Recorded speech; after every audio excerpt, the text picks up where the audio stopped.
Rejection doesn't hurt. Not really. That's what we tell ourselves. It's just feelings. It's emotional. It's not real pain. Real pain is when you break a bone, or burn your hand, or take a hit. Emotional pain is something softer, something you should be able to think your way out of. In 2003, a team of neuroscientists at UCLA decided to test that assumption. They put people inside a brain scanner and made them feel left out. And what they found overturned everything. We thought we knew about the difference between emotional and physical pain. Because the brain doesn't make that distinction, when you are rejected, your brain fires the same alarm it fires when your body is damaged. Not a similar alarm, the same one.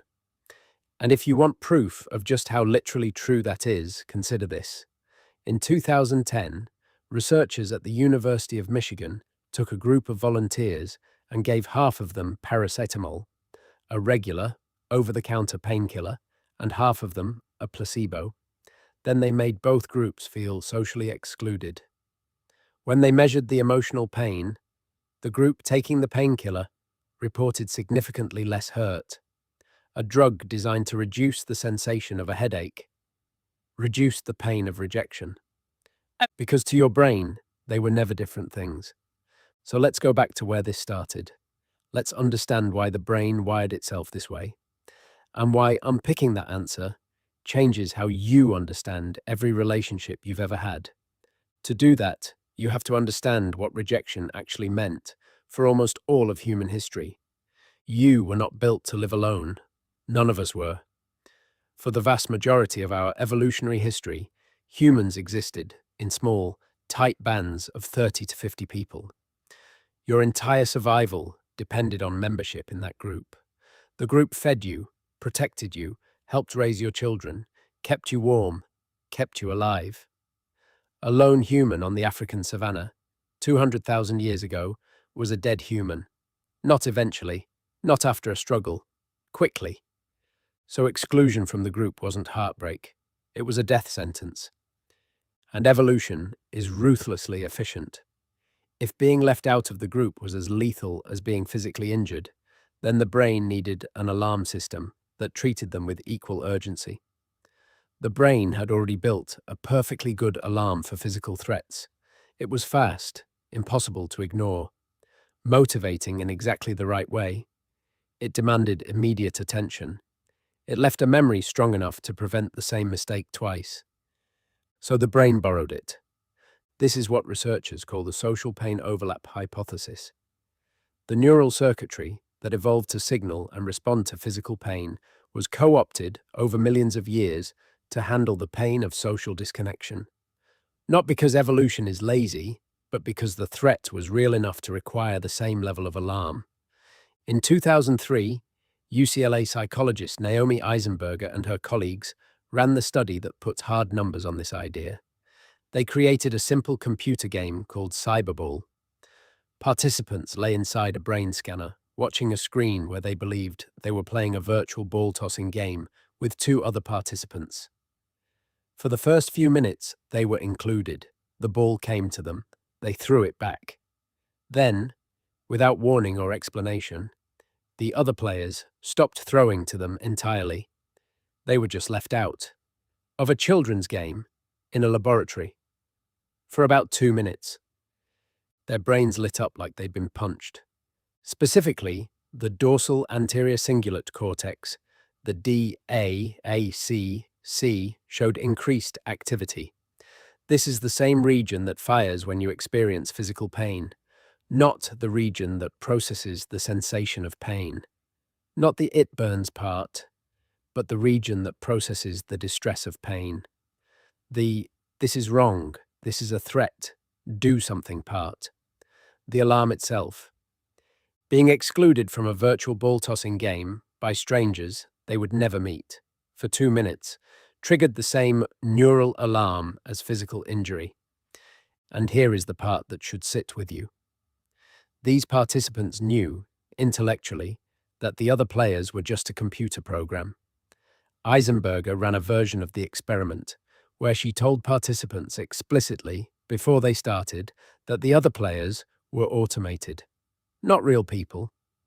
They couldn't be genuinely rejected by a program. They knew this. It didn't matter. The brain fired anyway. Because the alarm isn't rational, it doesn't wait for your prefrontal cortex to evaluate the situation.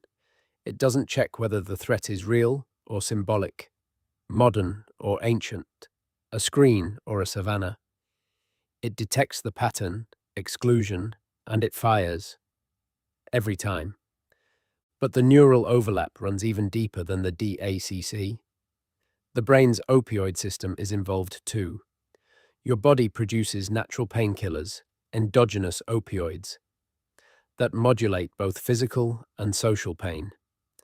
When you bond with someone, when you feel included and connected, your opioid system releases.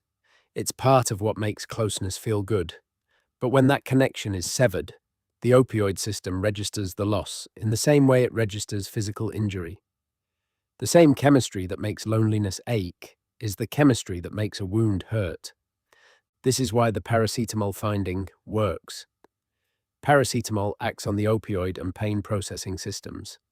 When those systems are involved in both physical and social pain, a painkiller doesn't distinguish between them. It just dampens the signal. Whatever is hurting, it quiets it. And this is where it gets darker. Because the pain of rejection doesn't just hurt in the moment, it replays. Researchers have found that simply asking people to recall a past rejection, something that happened years ago, sometimes decades, reactivates the same pain regions in the brain. The memory of being left out fires the DACC almost as strongly as being left out in real time. Physical pain doesn't generally do this. You can remember breaking your arm without re-experiencing the pain. But social pain reconstructs itself when you revisit it, with something close to its original intensity. This is why a humiliation from primary school can surface without warning at 2 a.m. 30 years later and make you wince as if it just happened. Your brain isn't malfunctioning, it is treating that social threat with the same persistent vigilance it would apply to a predator that attacked you once and might attack again. The logic is ancient. If something nearly killed you, remember it. Exactly. Forever. There's one more piece. And it explains something people rarely talk about honestly. Not everyone experiences rejection pain the same way. Researchers have identified a trait called rejection sensitivity, the degree to which a person's brain is primed to detect and respond to social exclusion. People with high rejection sensitivity aren't weaker or more dramatic. Their alarm systems are simply calibrated more finely. Often, this calibration developed for good evolutionary reasons.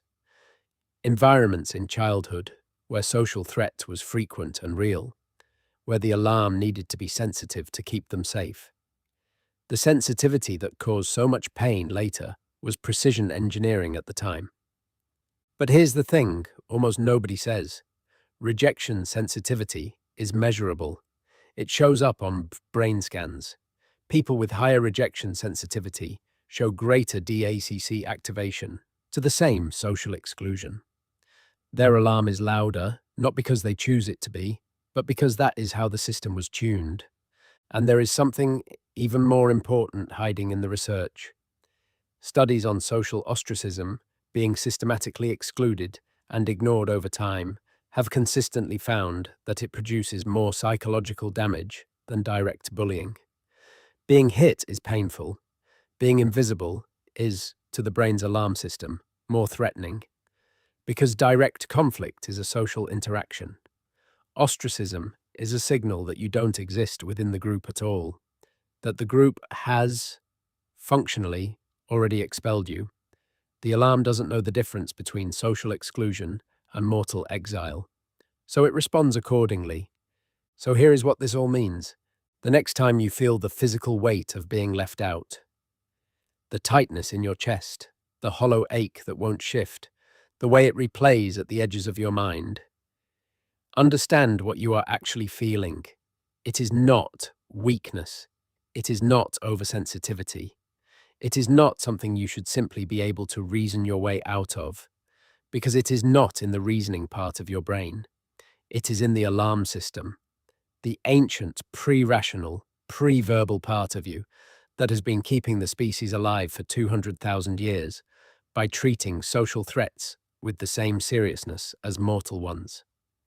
You cannot talk yourself out of rejection pain for the same reason you cannot think your way out of a burn. The signal isn't coming from the part of your brain that listens to logic. It's coming from the part that's been running survival calculations since long before you had language to describe them. The pain is not a malfunction. It is the brain doing precisely what it was built to do, recognizing something that mattered to your ancestors as something that could kill them, and refusing, even now, in a world where exclusion rarely means death, to treat it as anything less than an emergency. Your brain learned to care about belonging so deeply that it borrowed the oldest alarm it had. Because for most of the time we have existed, belonging wasn't comfort. It was survival, and some part of you still knows that.